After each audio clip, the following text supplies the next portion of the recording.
A very good evening, ladies and gentlemen. I'm Yasas. And I am Asi. So, together we are here to have a program once again, A to Y. Azi, I think everyone who has been following us by now must be knowing what A to Y is about, right? Absolutely. That's what we think that you know what we are doing here. If you don't know, it's all about marketing, sales, tech, innovation, business acceleration, anything that we believe that we can contribute towards helping you and your organization. Whether you're a founder, whether you're an entrepreneur, whether you're planning to start your own business, or if you're just interested to learn or share or even criticize and challenge us, this is for you. Yeah. True, So true. with that, And as whatever, we jump in today, sorry, go ahead, As. yes. No, I just wanted to highlight something. Yes, whatever we are sharing is purely based on our experience, as and mine experience, and probably we are right, probably we are not, and that's why we need your expertise and expert intelligence and wisdom for you to challenge us in any content, any topic that we are speaking. Exactly, Aziz. So please, it's up to you, but we want your feedback because we are talking from our experience. We've studied what we are talking, but we are bringing our own interpretation. We are bringing our own experience. So it's up to you to decide and take what you think is relevant to you because we are talking in general. But as we go on, Aziz, we might have dedicated webinars on some topics in detail. So if you Correct. comment below on LinkedIn, Facebook, or YouTube channel, tell us exactly what you would like us to talk. We can go more than 15 minutes and we can start talking and explaining this. So because Absolutely. we are Absolutely. focused I was to Y program, and we told everyone that we are going to focus on the financial year end, right? What happens in the financial year end now? Yes. Finance people focus on the numbers, people focus on the sales.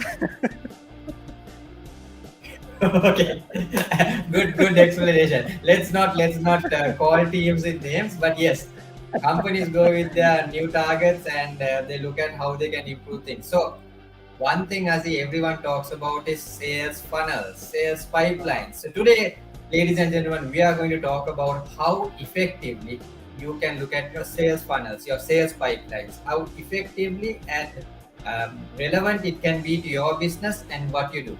So with that, let me introduce what a sales funnel looks like. Sorry about. Azi, what do you think about the sales funnel? I have seen this graph everywhere, literally everywhere. Whenever you type in Google sales funnels, this funnel comes up. Exactly. Probably not this one, but something like this. Something like this, exactly. Yes. Not this one, not this one, but something like this, something similar. Exactly. So it's quite interesting because whenever we talk about sales funnels, I think the main important thing, Azi, what most of us believe is it's something like this, a funnel that goes smoothly. But the reality, ladies and gentlemen, is quite different. This is what it may look like, but in reality, this is what a sales funnel would look like. And not really like a nice shaped funnel, it's a different shape. But this is what we are going to talk about because we want to talk about reality. Because in life, we do have discussions in corporate offices, we know what it looks like. Management team, leadership team comes up with some number, probably given by finance team or forecasted by an increase of percentage of what you have achieved in the current financial year, and that becomes a new sales target. That's the new revenue for the business. So your sales target is supposed to be based out of that. So I think we are covering a bit, but we can come back to the presentation and we can really talk about this in detail. Yep. So, Azi, let's talk about how realistic a sales pipeline can be, right? Azi, you want to explain what a TAM is? TAM? Yeah. So something before I explain that, yes, I just wanted to highlight this point. Now, previously you said let's not get into the subject of the organizations or departments rivals, right? But obviously we know finance department and sales and marketing department, they have certain I would say the term that I'm using Loving is relationships. loving relationship it is, right? And that relationship, but what I feel is not only through finance and marketing and sales. But obviously, through marketing department as well as the sales folks have a certain level of loving relationship, I would say. So we want to make it sound better, right? Improve the relationship further, probably. Yes, and something that most of the organization miss, yes, as in our personal experience, we would say obviously there's a gap between marketing team as well as sales folks, and this is where the sales funnel comes into play. I would say the sales funnel is the bridge between the marketing team and the sales team. What are your thoughts in that, Yasas? Exactly, Azi. I think you're spot on, because if you look at a sales funnel, generally, as Azi said, in certain companies, teams try to work in silos in different, in their own departments, what we call departmentalization, right? So marketing would have their budget given by finance, or again a projection from last year's spending. Sales would have their own projections, their own plans, and these two teams probably don't talk together at times, and that really doesn't bring in the expected outcome, output, or the revenue that the organization looks at. So Correct. a sales funnel, as Asi said, is that bridge. It merges the two together, because as you can see on this top, the TAM, which means the total addressable market, whether you're selling a product or a service, you have a total addressable market.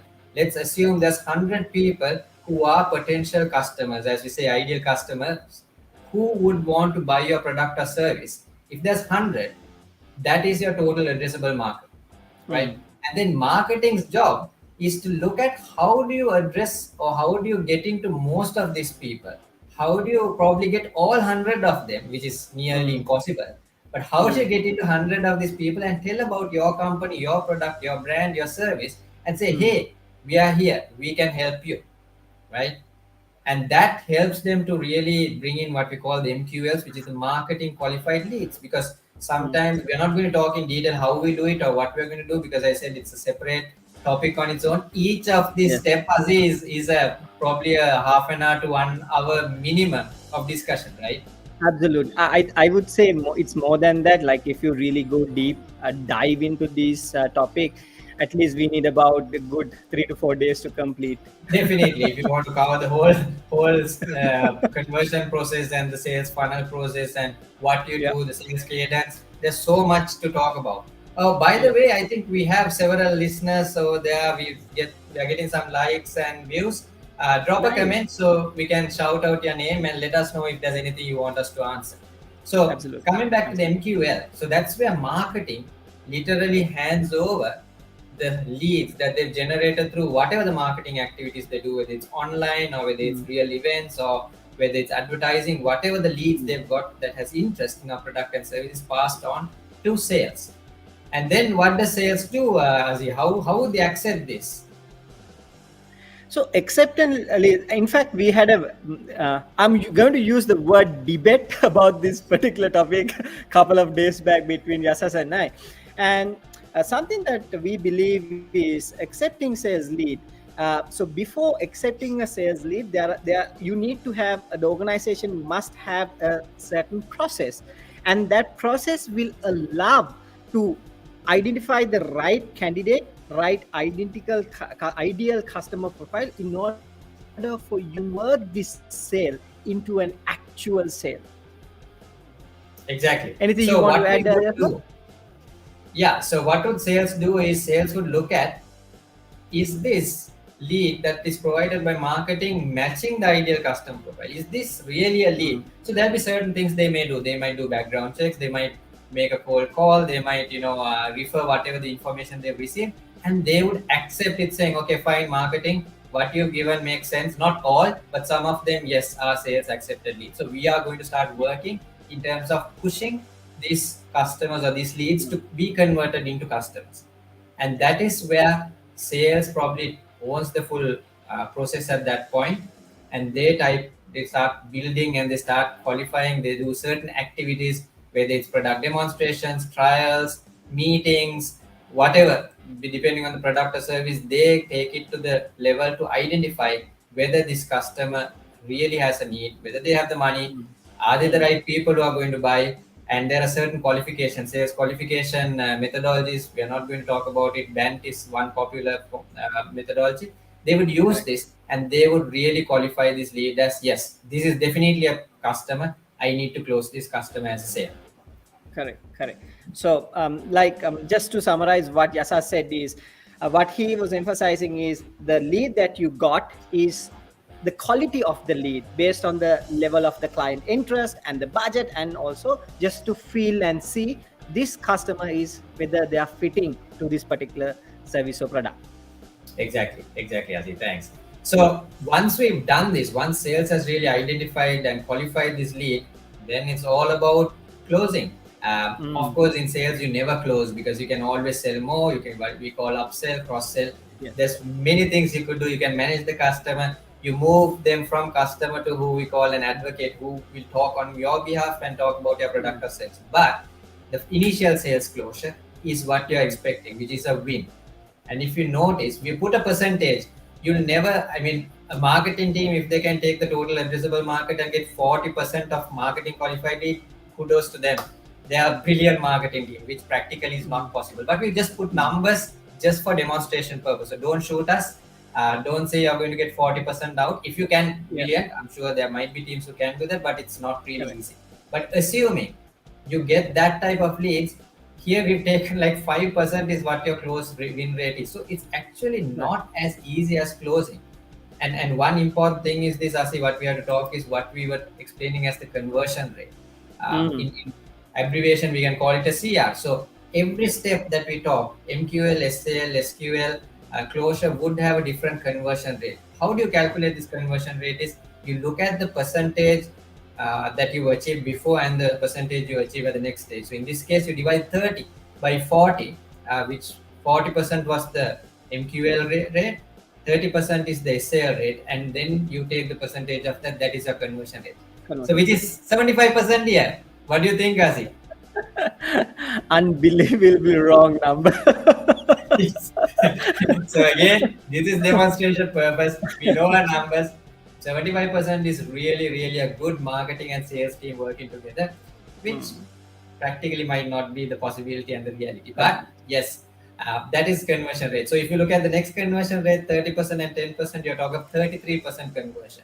If you take the last stage, that's 50%. 5% out of the 10% is closed as a sale, which is again a very high volume. But the point is, you need to know this conversion rate. If you know your average conversion rate at each stage, that is where any sales and marketing team focuses in terms of improving. Higher the conversion rate means lesser effort in terms of closure. Or if the conversion rate is high, that means every stage before has been really doing their job properly. Marketing has been really focusing. Sales team has been doing their process properly, which means it's fabulous. That should be the ideal process any sales and marketing team should go through. How to improve the conversion rate, how to improve each stage so that conversion rate is high. Correct. Just to add a point, add a point to what you said, Yasas. Obviously, the numbers, your organization knows about your conversion rate and the numbers, right? You must know about this conversion rate. However, this is where you can, if the conversion rate is lower than the expected level, which means your sales team lack the skill of converting the client. Because end of the day, what Yasas emphasized or what Yasas shared with you is the final stage where your sales funnel is converting lead into a paying client. And if your sales team doesn't have the skill to convert the client into a payable client, that's where you must invest time and energy to upskill the skills of converting these sales force into experts.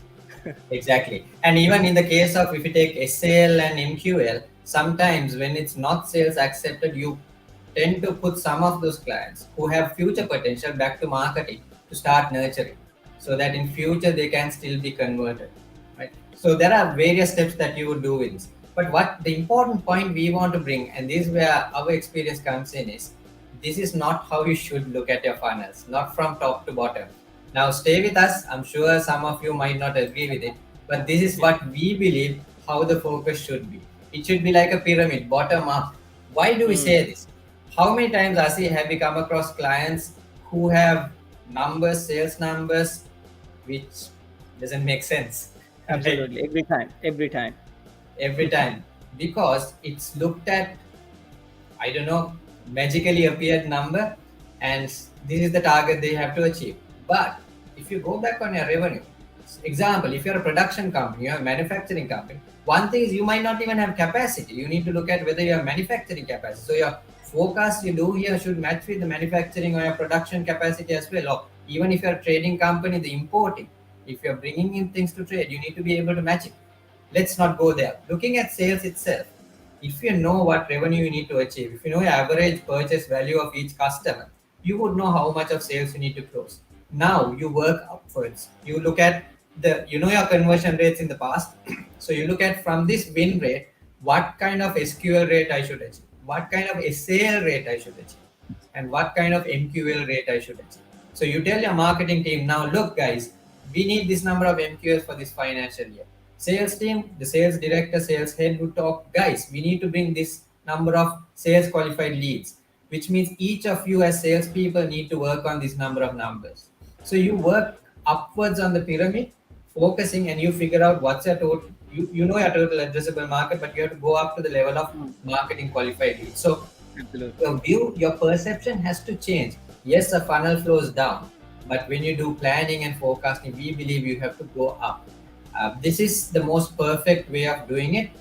Saying that if you're a new business, you can't do that. You will have to look at the total addressable market and just take a guess. But there are certain things that you could do as split tests and research and kind of ways to figure out what will work, what is a practical number.